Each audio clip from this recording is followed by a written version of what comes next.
Kitkatscanread. Hey guys, it's Katie. Welcome to another video. Today I'm bringing you guys a library book haul. I know, right? I've not been to the library in what feels like forever. Maybe it's been over a year or something crazy like that. Maybe like 2 years. I don't really know. But when I previously went to a library, I think I only got like 4 books out or something crazy like that. This time we went big time.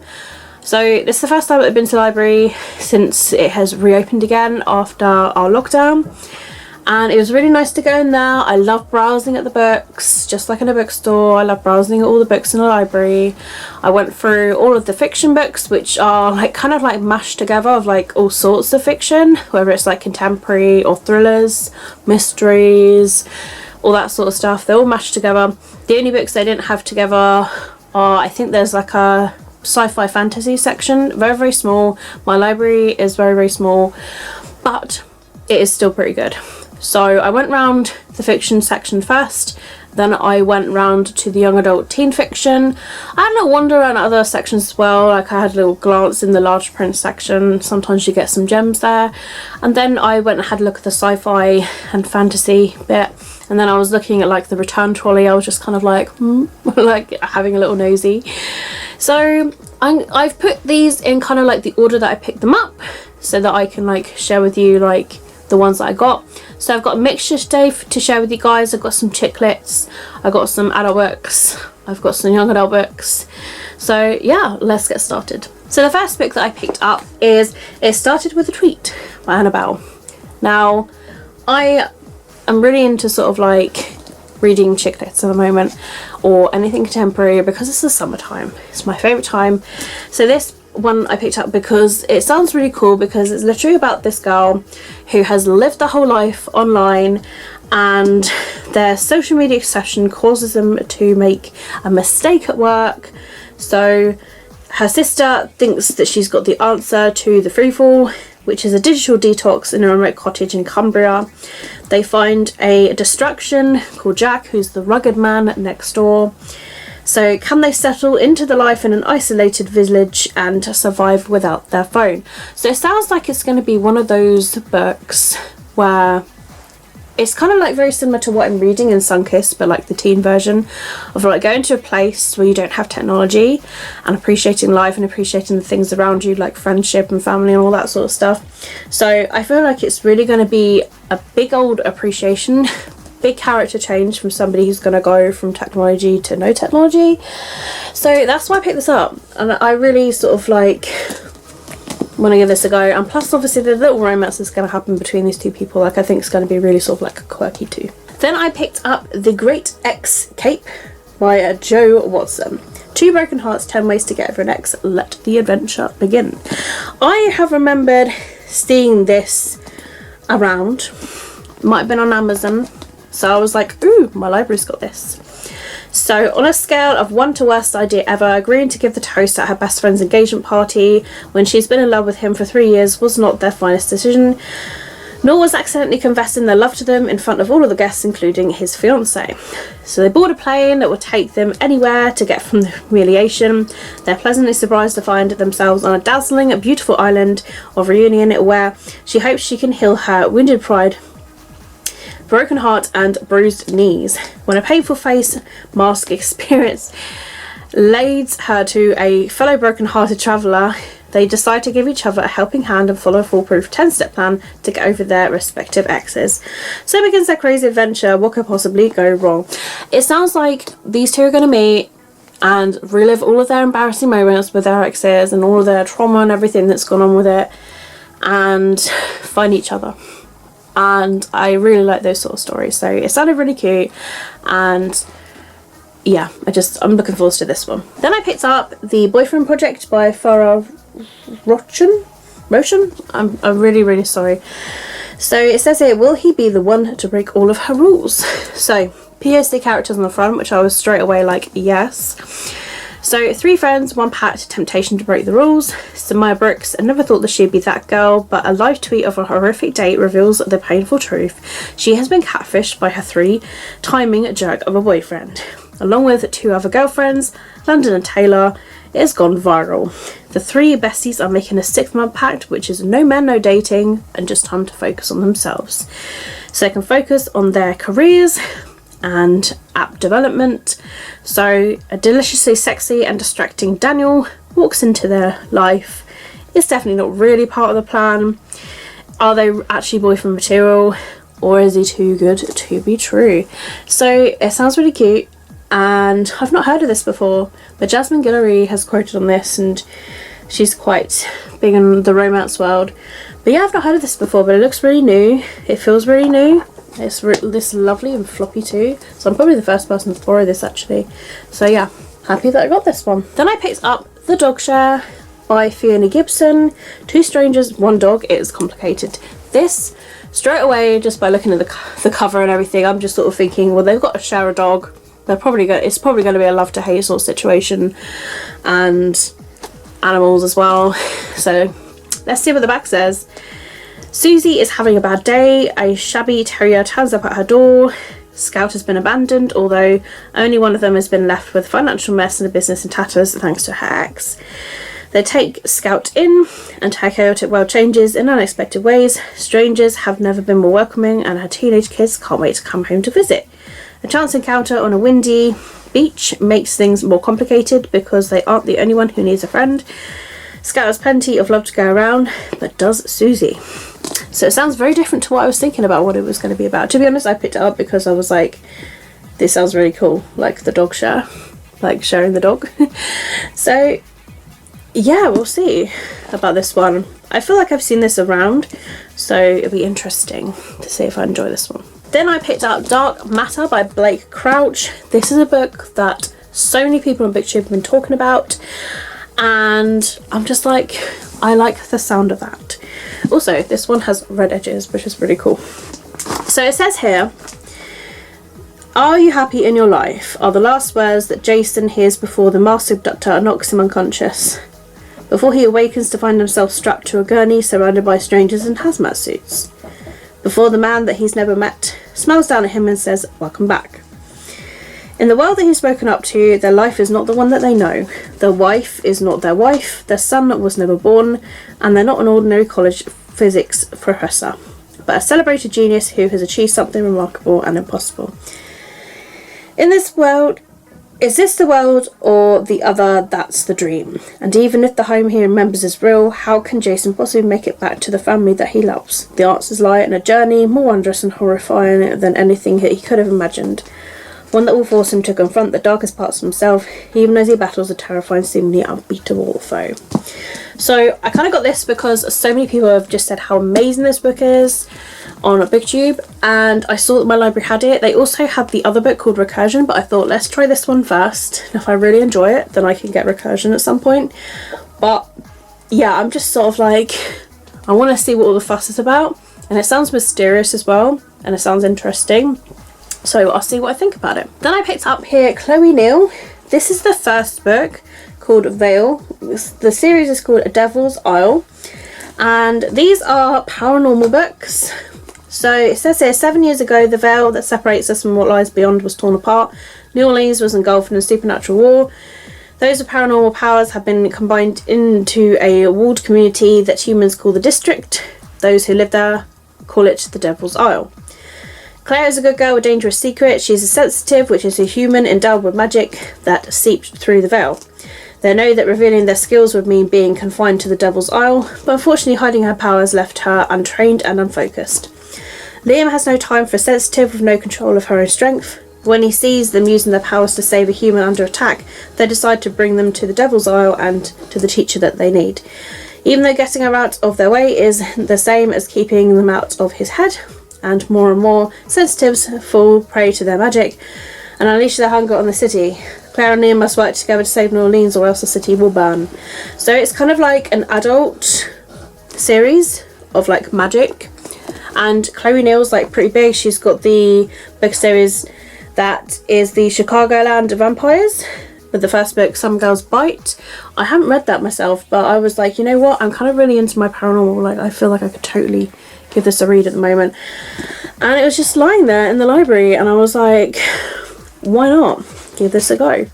So the Chicagoland Viper series is like absolutely massive, and I do own her 2 books from the Dark Elite series, Firespell and Hexbound. So yes, it's about time I give Chloe Neal a go. And another book by Chloe Neal I've got here is Wild Hunger, an Heirs of Chicagoland novel. So we've got another one here, and yeah, so we got another book series here. So this is the first book called Wild Hunger, right here. And my library had a couple of the other books from these series as well, which is great. So it says here, as the only vampire child ever born, some believe that Eliza has had all of the luck. The magic that helped bring them into the world left them with a dark secret. Shifter Connor Keene, the only son of North American Central Pack apex Gabriel Keene, is the only one that she trusts with it. She's a vampire and the daughter of a master and a sentinel. He's the prince of the pack and its future king. When the assassination of Diplomat brings old feuds to the fore again, Eliza and Connor must choose between love and family and honour and obligation before Chicago disappears forever. So, sounds pretty cool. I do kind of want to read like her other series as well. I feel like I'm be really into paranormal again. Like, it's been a while since I've read a good paranormal novel. And the final adult books that I got, these on a no renewals. You can literally just have them for like a few weeks and then you have to return them because they're just so popular. So the first one is The Starless Sea by Erin Morgenstern, the author of The Night Circus. So I don't actually own this book because I don't know if it would be something that I do enjoy, because I know that some people didn't enjoy this as much as like The Night Circus, or you know, some people enjoyed this and didn't enjoy The Night Circus. So I don't know the end that I'm going to be in, but I absolutely love the cover to this. I think it's absolutely gorgeous, and even the spine and the back with the key.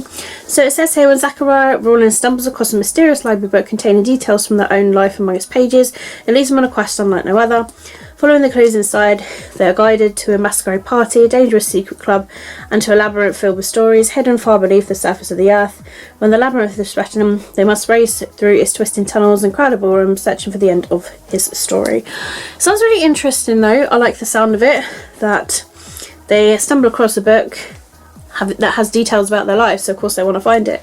So it sounds like a sort of like adventure of finding the end of your story, or like part of your story or whatever. And yeah, it sounds interesting. So I like the sound of this. I'm hoping I do enjoy it. And the other one is Before the Coffee Gets Cold by Toshikazu Kawaguchi. So this is a Japanese bestseller and it's really, really popular. I've seen it on BookTube at the moment. It's actually really, really short, so this will be quite interesting to give a read. But it says here that a small back alley in Tokyo, a cafe has been serving brewed coffee for more than 100 years. The coffee shop offers its customers a unique experience, which is a chance to go back in time. So meet 4 visitors, each of whom is hoping to make use of the cafe's time-travelling offer in order to confront the lover who left them, receive a letter from the husband whose memory has begun to fade, or see their sister one last time and meet the daughter they never got the chance to know. But the journey into the past does not come without risks. Customers must sit in a particular seat, they cannot leave the cafe, and they must return to the present before the coffee gets cold. It's a beautiful moving story exploring the age-old question, what would you change if you could travel back in time? And more importantly, what would you want to meet? And who would you want to meet, maybe for the last time? So I've read like a previous Japanese book and it was quite interesting, like very different and very strange, but like interesting. I like the sound of this, of like a cafe where you sit in a seat, you can't leave it, but in order to go back in time you have to like remain there. So I feel like, is something going to happen where maybe one of them doesn't return on time? That'll be quite interesting to see. But yeah, this will be one that I'll be starting pretty soon.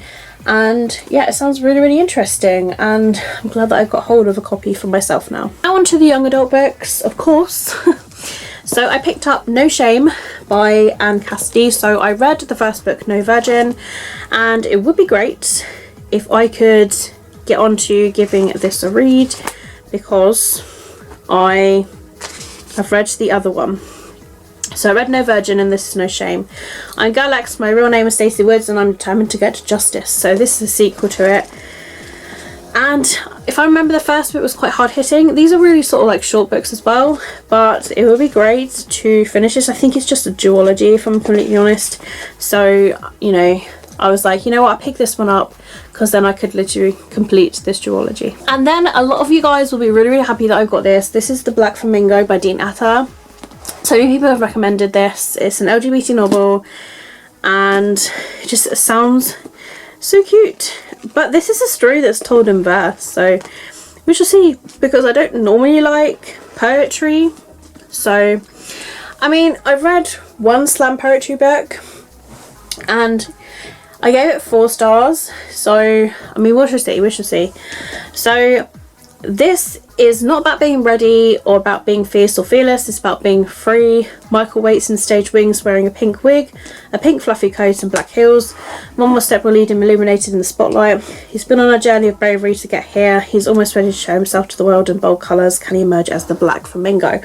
So it sounds like this story told in verse of like somebody who is going from themselves to drag. I have read a book about somebody transitioning to go and do drag, that they feel like they are more themselves when they do drag, and I actually really, really like that book because that was written by my good friend George. So yeah, I'm looking forward to this because I feel like if I enjoyed that I might enjoy this, but we'll see because it's in verse. So I'm hoping that I do enjoy it, and also because it's in verse it probably won't take me that long to read. And then I picked up another LGBT book. Go me! This is The Heartbreak Boys by Simon James Green. Simon James Green is the author of Noah Can't Even. Another amazing book. I need to reread that book actually. Such a good book. Made me laugh so much. But I've only read the first book, so I'm due a reread. But yeah, so this is another book that's by Simon James Green. And this is about Jack, whose summer of love just became a summer of dumped. And Nate is newly out and newly broken hearted. Together they're on a mission to prove to the world that they are totally over their exes.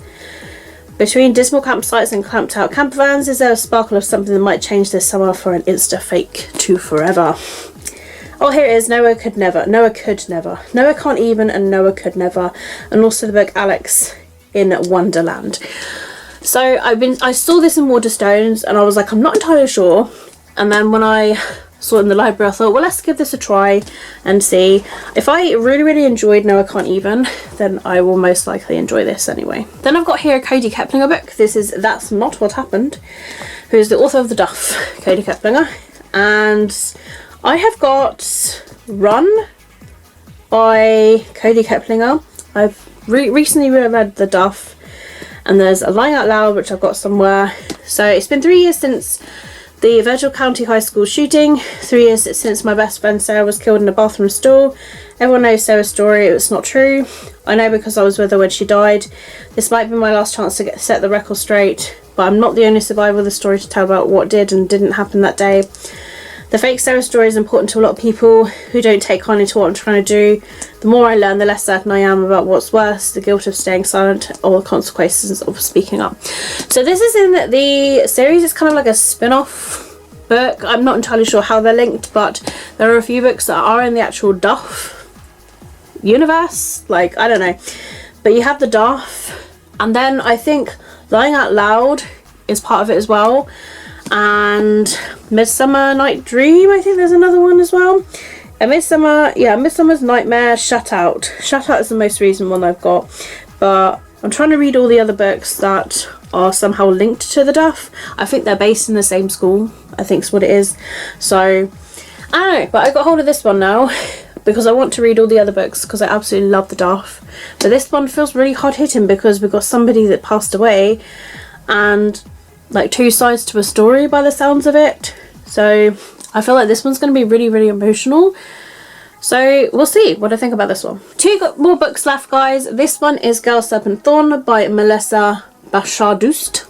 So this book was on my wish list. I think it is still on my Amazon wish list. So when I saw this, I was like, I have to get my hands on it.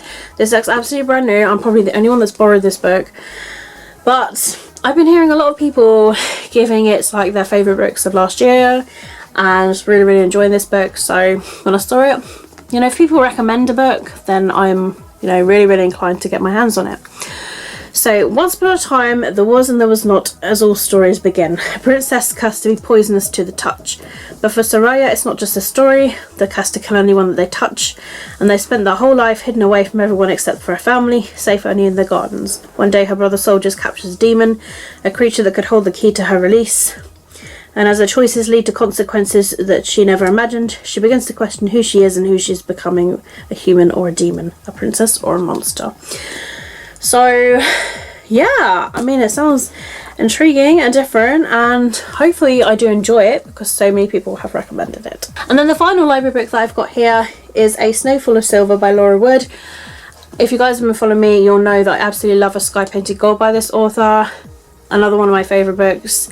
It's like a historical fiction young adult romance, and I really enjoyed it. I really enjoyed it so much. It was so good, had a lovely, beautiful feeling in my heart. So this is Laura Wood's other book that she has released. This is a snow-dusted love story. That's autumn of 1931. 18-year-old Freya runs away from her home in Cornwall to follow her dream of becoming an actress. She finds work with a touring theatrical company.